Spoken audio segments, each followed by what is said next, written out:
अस्सलामुअलैकुम, welcome to my YouTube channel BS English lit hub. उम्मीद करती हूँ कि आप सब लोग खैरियत से होंगे। आज के लेक्चर के अंदर हम लोग डिस्कस करेंगे जॉन एशबरी की पोएम द पेंटर की समरी को। तो अगर आप इस पोएम को अच्छे तरीके से समझना चाहते हैं तो आप इस लेक्चर को अंत तक ज़रूर सुनिएगा ताकि आपको पोएम की समझ आ सके। तो चलते हैं हम अपने आज के लेक्चर की तरफ। द पेंटर एक मॉडर्न पोएम है और इसके राइटर का नाम जॉन एशबरी है। ये लाइन हमें बताती है कि द पेंटर मॉडर्न पोइट्री से बिलोंग करती है। ठीक है, और मॉडर्न पोइट्री का मतलब है ट्रेडिशनल रूल्स को ब्रेक करना।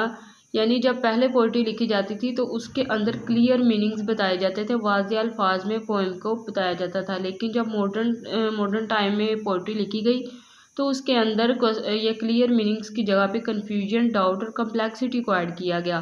ठीक है, और जॉन एशबरी मॉडर्न पोइट भी इसीलिए इनको बोला जाता है क्योंकि वो सिंपल मैसेज नहीं देते बल्कि रीडर्स को सोचने पर मजबूर करते हैं। ये जो पोएम है द पेंटर, ये भी आंसर्स देने की बजाय क्वेश्चन रेज करती है। इसमें भी इस पोएम के अंदर आंसर्स नहीं दिए गए, क्वेश्चंस पूछे गए हैं। ठीक है, ताकि जो रीडर्स हैं वो इसको सोचे और इसका आंसर ढूंढे। ठीक है, ये पोएम एक पेंटर से मुतालिक है जो मॉडर्न आर्टिस्ट को रिप्रेजेंट कर रहा है। पेंटर सिर्फ एक आदमी को नहीं बल्कि मॉडर्न आर्टिस्ट का सिंबल है। मीन्स कि ये सिर्फ एक आदमी के बारे में इस पोएम के अंदर बात नहीं की जा रही बल्कि ये ओवरऑल जितने भी मॉडर्न आर्टिस्ट हैं उन सबको दिखा रहा है। और मॉडर्न आर्टिस्ट वो है जो ट्रेडिशनल टेक्निक्स से सेटिस्फाइड नहीं करते और ये अपनी आज़ादी चाहते हैं। ये चाहते हैं हम खुद मुख्तार हों, हम अपनी मर्ज़ी से पेंटिंग करें, हम पे किसी का कंट्रोल ना हो। और इनके इस वजह से सोसाइटी के साथ कॉन्फ्लिक्ट हमेशा रहता है। ठीक है, और इसीलिए पेंटर असल में हर उस आर्टिस्ट को कह रहा है जो मॉडर्न दुनिया में मीनिंग ढूंढ रहा है। मतलब कि ये हर उस बंदे को दिखा रहा है, हर उस पेंटर को दिखा रहा है जो मॉडर्न दुनिया के अंदर किसी न किसी सवाल का जवाब ढूंढने के पीछे लगा हुआ है। ठीक है, पेंटर जो कि समंदर के करीब रहता है और ये रियलिटी और लाइफ का सिंबल है। ठीक है, और इस पोइम के अंदर लाइफ और सी का बहुत अच्छा कंपैरिजन दिखाया गया है कि जैसे लाइफ इज़ अनप्रिडिक्टेबल, ज़िंदगी गैर मुतवक्का है। बाज़ टाइम ऐसा होता है कि ज़िंदगी बहुत काम चल रही होती है, बहुत पुरसकून होती है, लेकिन फिर से कुछ ऐसा होता है कि ज़िंदगी हमारी समझ से बाहर हो जाती है और ये कॉन्स्टेंटली चेंज होती रहती है। हमारी ज़िंदगी के अंदर उतार चढ़ाव आते रहते हैं। और इसी तरह अगर हम सी को देखें, समंदर की बात करें तो ये भी इसकी लहरें हैं, उनका उतार चढ़ाव होता रहता है। किसी टाइम समंदर की लहरें बहुत पुरसुकून होती हैं, काम चल रही होती हैं, लेकिन फिर एकदम ऐसा होता है कि समंदर की जो लहरें हैं वो इतनी तेज़ रफ्तार पकड़ लेती हैं। इसीलिए उन्होंने लाइफ का और सी का बहुत अच्छा कंपैरिजन किया है इसके अंदर कि ये दोनों ही अनप्रेडिक्टेबल है। पेंटर का सी के पास रहना ये दिखाता है कि आर्टिस्ट हमेशा रियलिटी के करीब रहते हैं। मीन्स कि वो हमेशा रियलिटी को ढूंढने की कोशिश करते रहते हैं, उनका पता लगाते रहते हैं। और इसके बाद पेंटर चाहता है कि वो रियलिटी को बिल्कुल वैसा ही पेश करे जैसे वो असल में है। मीन्स कि यहाँ पे पेंटर चाहता है कि वो सी को अपने कैनवा पे ऐसे ही पेंट करे जैसे उसको समंदर नज़र आ रहा है, लेकिन ऐसा नहीं हो सकता क्योंकि समंदर बाज़ टाइम उसके उतार चढ़ाव आते रहते हैं। उसकी लहरों का जो साइज़ है वो एक जैसा तो नहीं रहता, उसमें भी उतार चढ़ाव आते रहते हैं। इस वजह से इसको पेंटर को मुश्किल पेश आ रही होती है क्योंकि वो एज इट इज़ सी को पेश तो नहीं कर सकता, पेंट नहीं कर सकता कैनवा के ऊपर। यहाँ पे एक रियलिज्म का कॉन्सेप्ट भी आता है कि नेचर को कॉपी करना और ट्रूथ को एग्जैक्ट दिखाना, जैसे वो नज़र आ रहा है उसको वैसा ही दिखाना। लेकिन यहाँ पे एक प्रॉब्लम बनती है, वही जो मैंने आपको बोला है कि इस रियलिटी को एज इट इज़ हम पेश नहीं कर सकते। हम उसको कॉपी ज़रूर कर सकते हैं लेकिन उसको वैसे पेंट नहीं कर सकते जैसे वो हमें नज़र आ रही है। उसमें फिर भी कोई ना कोई मिस्टेक या कोई ना कोई चीज़ ऐसी रह जाती है जो हम उसको एज इट इज़ पेंट या कॉपी हम उसको नहीं कर सकते। जब पेंटर सी को पेंट कर लेता है अपने कैनवा पर तो उसकी मूवमेंट ख़त्म हो जाती है, वो बिल्कुल फ्रीज़ हो जाता है, उसकी लहरें एक जगह पे रुक जाती हैं। इसका मतलब है कि रियलिटी जब आर्ट में बैंड होती है, जब हम किसी रियलिटी को आर्ट के साथ जोड़ते हैं, वो ज़िंदा नहीं रहती। पेंटिंग भी एक ऐसी स्टैटिक ऑब्जेक्ट है, साकन हालत में होती है, ये हरकत नहीं कर सकती, एक ही जगह पे ठहरी रहती है क्योंकि हमने इसको पेंट किया, वो हरकत में नहीं है। ठीक है, और लेकिन यहाँ पे समंदर जो कि डायनामिक रियलिटी है, डायनामिक रियलिटी का मतलब है कि समंदर में चेंजेस आते रहते हैं, वो एक जगह पे रुका नहीं रहता, वो बदलता रहता है, हर लिहाज से उसकी सिचुएशन, उसकी कंडीशन बदलती रहती है। ठीक है, लेकिन जो पेंटिंग है वो एक जगह पे साकन हालत में रहती है, हम उसको एज इट इज़ पेश नहीं कर सकते। अगर हम समंदर को जैसे वो है उसको वैसा पेश करना चाहें भी तो नहीं कर सकते, क्योंकि समंदर तो हर टाइम बहता रहता है। लेकिन जो पेंटिंग है, अगर हम उसको पेंट करेंगे समंदर को, तो वो एक जैसा ही रहेगा, पेंटिंग एक जगह पे रुकी ही रहेगी। हम सिचुएशन दिखा सकते हैं कि हमने सी की पेंटिंग बनाई हुई है, लेकिन हम उसको वैसा पेश नहीं कर सकते, ठीक है। This shows that art can not fully represent reality. Ashbery इस पोएम के थ्रू हमें ये बताना चाहते हैं कि आर्ट रियलिटी का कॉपी नहीं हो सकता, बल्कि आर्ट सिर्फ एक वर्जन होता है, ठीक है। वर्जन का मतलब है किसी असल चीज़ को देख के तो उसका कॉपी बनाना। हम असल चीज़ को एज इट इज़ पेश नहीं कर सकते, हम सिर्फ उसका वर्जन बना सकते हैं, उसके जैसी एक मतलब चीज़ तैयार कर सकते हैं, लेकिन असली चीज़ नहीं तैयार कर सकते, ठीक है। और जॉन एशबरी यही बताना चाहते हैं कि रियलिटी ज़िंदा होती है, लेकिन जो आर्ट है वो उसका वर्जन होता है। रियलिटी जो है वो हरकत में रहती है, चेंजेस होते रहते हैं उसमें, लेकिन जो आर्ट है वो साकन हालत में होता है, वो हरकत नहीं करता। और ये आर्ट जो है वो रियलिटी का शेडो होता है।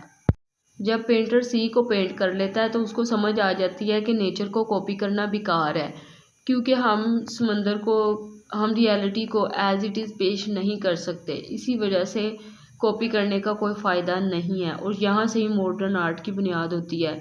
कॉपिंग इज़ नॉट क्रिएटिविटी, मीन्स कि किसी बंदे का कॉपी करना, उसको हम क्रिएटिविटी नहीं बोलेंगे, उसको कॉपी ही बोलेंगे, ठीक है। पेंटर्स का सोसाइटी के साथ हमेशा से कॉन्फ्लिक्ट रहता है, क्योंकि सोसाइटी एक्सपेक्ट करती है पेंटर्स से कि वो कोई ऐसी चीज़ पेंट करे जिसमें मैसेज दें, कोई मोरल लेसन हो, ठीक है। आर्टिस्ट की फ्रीडम यहाँ रिस्ट्रिक्ट हो जाती है, उनको ये चीज़, उनकी आज़ादी यहाँ पे ख़त्म हो जाती है, और वो अपनी मर्ज़ी से कोई भी चीज़ को पेंट नहीं कर सकते, ठीक है। लोग चाहते हैं कि पेंटर वार्स दिखाएं, रेवोल्यूशंस बनाएं, हिस्ट्री एक्सप्लेन करें, यानी आर्ट के अंदर प्रोपेगेंडा, रिकॉर्ड या लेसन बना के पेश करें, ठीक है। मोरल लेसन दें, हिस्ट्री के बारे में बात करें, जंगों के बारे में बात करें। लेकिन पेंटर्स जो हैं वो फ्रीडम चाहते हैं, उनकी यहाँ पे जो स्किल्स हैं वो रिस्ट्रिक्ट हो गई हैं, तंग हो गई हैं। वो चाहते हैं कि हम आज़ाद हो के खुद से कुछ चीज़ें पेंट करें, हम आर्ट तख्लीक करें, क्रिएट करें, लेकिन सोसाइटी है उनसे एक्सपेक्टेशंस रखती है, ठीक है। फिर पेंटर्स मजबूरी में आके सोसाइटी की बात मान लेते हैं। लेकिन इस पोएम के अंदर ये दिखाया गया कि आर्टिस्ट और सोसाइटी का कॉन्फ्लिक्ट हमेशा से ही रहता है, कि सोसाइटी आर्टिस्ट से एक्सपेक्ट करती है कि वो हमें जंगों के बारे में, रेवोल्यूशंस के बारे में बताएं, लेकिन आर्टिस्ट है वो फ्रीडम चाहते हैं। यहाँ पे आर्टिस्ट का कंप्रोमाइज़ दिखाया गया है, कैसे वो आके दबाव में आके सोसाइटी की बात मान लेते हैं, लेकिन यही कंप्रोमाइज़ भी फेल हो जाता है, क्योंकि उनकी जो खुद की क्रिएटिविटी होती है वो इसके अंदर, पेंटिंग के अंदर, आर्ट के अंदर नहीं आती। वो सिर्फ सोसाइटी की एक्सपेक्टेशंस को ही एक्सेप्ट करके वैसा ही आर्ट पेश करते हैं, ठीक है। यहाँ तक कि पॉलिटिकल पेंटिंग्स भी लोगों को खुश नहीं कर पाती, एक्सपेक्टेशंस पूरी नहीं होती लोगों की पॉलिटिकल पेंटिंग से भी। इसका मतलब है कि ऑडियंस को आर्ट से हमेशा ज़्यादा चाहिए होता है, वो ज़्यादा एक्सपेक्टेशंस रखते हैं आर्टिस्ट से कि वो बढ़ा चढ़ा के आर्ट को पेश करे। पब्लिक चाहती है कि आर्ट के अंदर एक ही मीनिंग हो, एक ही मैसेज हो, कोई कन्फ्यूजन ना हो इसके अंदर, ना कोई कन्फ्लिक्ट हो, कोई डाउट, कोई सस्पेंस, कोई चीज़ ना हो, मीनिंग क्लियर हो। लेकिन मॉडर्न आर्ट के अंदर मीनिंग क्लियर नहीं होता, इसके अंदर कन्फ्यूजन होता है, क्वेश्चंस रेज होते हैं, फिक्स्ड मीनिंग बिल्कुल नहीं होता, और ना ही ये इसमें क्लियर चीज़ें होती हैं। यहाँ ये मॉडर्न आर्ट जो इंसान को सोचने पे मजबूर करता है, लेकिन जो पीपल है वो चाहते हैं कि हमें क्लियर मीनिंग हो, हम सोचें ना, हमें पकी पकाई हुई खीर मिल जाए, लेकिन ऐसा नहीं होता मॉडर्न आर्ट के अंदर।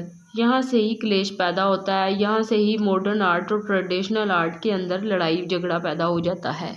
फिर पेंटर को समझ आ जाता है कि आर्ट टेक्स्ट बुक नहीं है जिसको हम एक्सप्लेन करें या हम डिफ़ाइन करें, ठीक है। आर्ट को हम सिर्फ कॉपी कर सकते हैं, हम उसको एक्सप्लेन डिटेल में नहीं कर सकते, और हिस्ट्री को भी हम लोग फिक्स नहीं कर सकते। He realize that true art must be free and independent.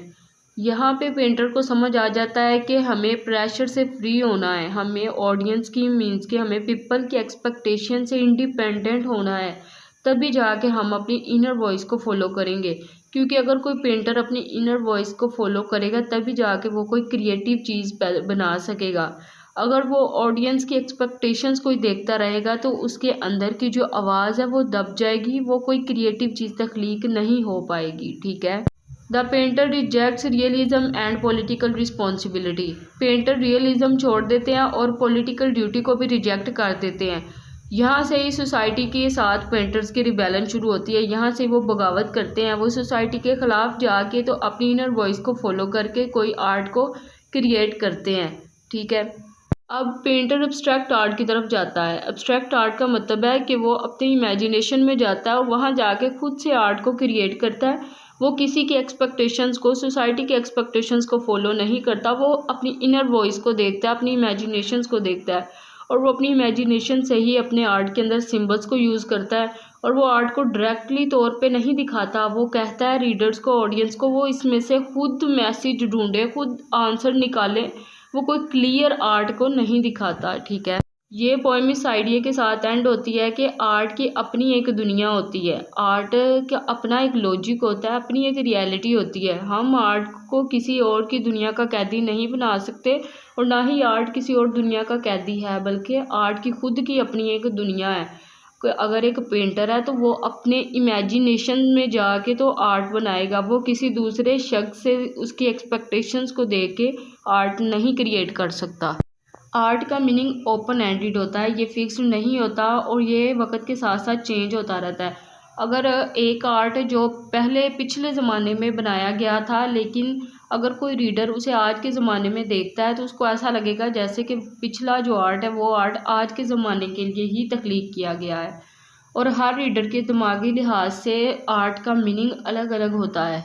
Modern art के अंदर रीडर्स खुद भी आर्टिस्ट बन जाते हैं, क्योंकि इस आर्ट के अंदर एक्सप्लेनेशन नहीं दी होती, क्लियर मैसेज नहीं दिया होता, इसलिए जो रीडर्स हैं वो खुद आर्टिस्ट बन जाते हैं। वो खुद तशरीह करते हैं, एक्सप्लेनेशन करते हैं इस आर्ट की, ताकि वो इसको समझ सकें।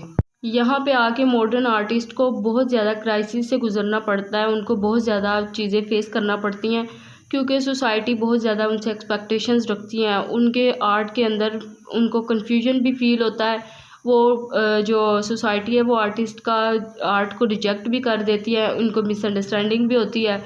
ये सारी चीज़ें एक आर्टिस्ट जो है अकेला फेस करता है। इस पोएम का फाइनल मैसेज यही है कि आर्ट शीशा नहीं होता जो रियलिटी को कॉपी करे, बल्कि आर्ट की खुद की एक अपनी दुनिया होती है। ये हमें रियलिटी से परे हट के हमें चीज़ों को नए तरीके से देखने की सकत देता है, ये हमें चीज़ों को नए तरीके से जज करने का ये एक्सपीरियंस देता है।